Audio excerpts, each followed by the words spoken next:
Ventilator manufacturers are doubling, tripling, even quadrupling their production in some cases. That's true. And yet medical experts and some of these manufacturers are predicting that there will still be shortages of tens of thousands of ventilators.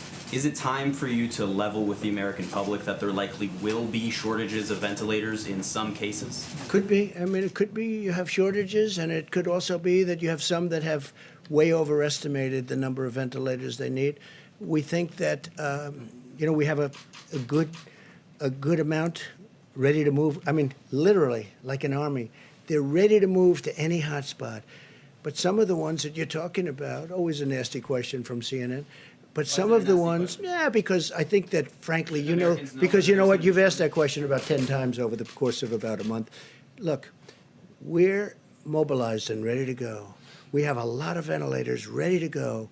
And if we had given them all out, we wouldn't. And you would be overstocked in many areas.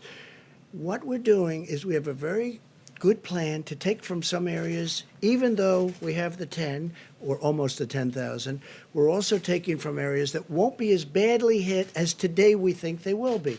There will be some areas hit harder than we think, and there's nothing that Deborah or Tony or any of these professionals can do about it. This thing moves in a lot of ways. But what we're going to do is we are going to have, and you look at us compared to a lot of other countries, we're in much better shape. But these professionals have done an amazing job. Now, over the next week and 2 weeks, it's going to be a very, very deadly period, unfortunately.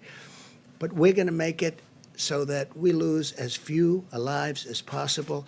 And I think we're going to be successful. I think we already are successful in that regard. When you look at that graph and you see all of the bumps, if you want to call it, at a very low level, and you see a couple at a higher level, they were tough. But you see all of those levels. You know, when you look at, and when you hear about Italy, and then you hear about France, and then you hear about, what we have is we have many Italys all over. They're like countries. California is a country. New York is a country. If you look at them from the standpoint of what we're talking about, we have many like country spots. Some are hot spots, and there's nothing we're going to do about it. One of the biggest surprises is Louisiana, because it started off so good, and then all of a sudden it shot up like a rocket.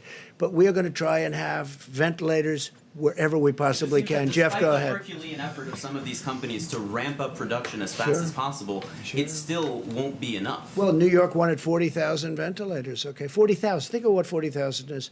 It's like cars. It's a big project. It's an expensive product. I mean, some of them are $50,000 a piece.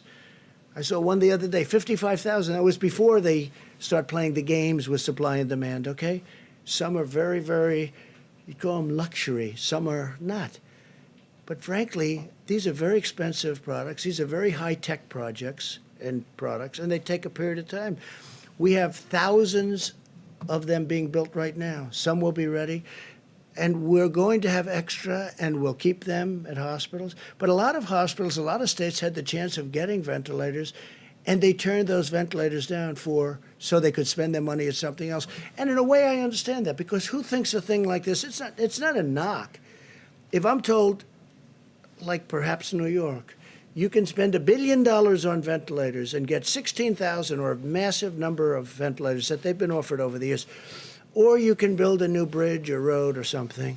I mean, I understand how that works. I'm not blaming anybody. I'm just saying a lot of the states had chances of stockpiling a lot of ventilators. They didn't do it, and I think we're doing a very good job in helping them out. Please, Jeff. And it's a very fair question.